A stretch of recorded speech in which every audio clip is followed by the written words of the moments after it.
In this tutorial, I'll show you how to use Excalidraw for beginners. By the end, you'll create a simple diagram with shapes, freehand lines, and text, connect items with arrows, and export your drawing as an image file. First, open the tool, go to the Excalidraw website in your browser. When the page loads, click Start Drawing to open a blank canvas. You'll see the toolbar on the left and the main canvas in the center. Next, draw shapes. Select the tool you need, rectangle, circle, or arrow from the toolbar. Click and drag on the canvas to place the shape. Release the mouse when the shape is the size you want. If you need another shape, select it and repeat the same click and drag action.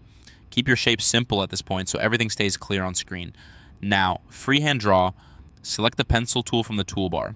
And move to the canvas and draw directly by clicking and dragging. This is useful for quick sketches or underlines. When you're done with a stroke, release the mouse. If a line doesn't look right, draw again until it matches what you need. Next, add text. Press T on your keyboard or click the text tool in the toolbar. Click once on the canvas where you want the label to appear, then start typing. Keep your text short and descriptive so it's easy to scan. When the text looks good, click outside the text box to finish. If you need another label, repeat the same steps. Press T or click the text tool, click the canvas, and type. Now, move and edit what you've added. Click any object to select it. You'll see a bounding box appear. To move it, click and drag the object to a new position. To resize it, drag the handles on the sides or corners until it fits your layout. If something overlaps, drag items to create clear spacing. At this point, your canvas should have a few shapes, a freehand line, and text placed where you want them. Next, connect items. Select the arrow tool in the toolbar. Click on the first shape, then drag toward the second shape. Release when the arrow reaches the target. This creates a clear connection between your items. If the arrow needs adjusting, click it to select, then reposition the ends by dragging them so they attach cleanly to each shape. Use arrows to show flow or relationships between your shapes.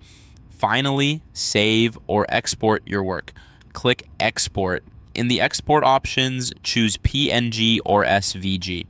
PNG is a standard image format that's easy to share, and SVG is a vector format that stays sharp when scaled. So then after choosing the format, click Download File. Your browser will save the file to your default downloads location. If you want both formats, repeat the export and select the other option as well. Before wrapping up, quickly scan your canvas to confirm everything is readable. Shapes are the right size, text is clear, and arrows connect the correct items. If anything needs a quick adjustment, select it, move or resize it, and you're done. You've just used Excalidraw from start to finish. You opened the tool, drew shapes and freehand lines, added text, moved and edited objects, connected items with arrows, and exported your drawing as a PNG or SVG. Your diagram is now complete and ready to share or include in documents and presentation. For more step-by-step tutorials like this, subscribe and check out the other guides available on the channel.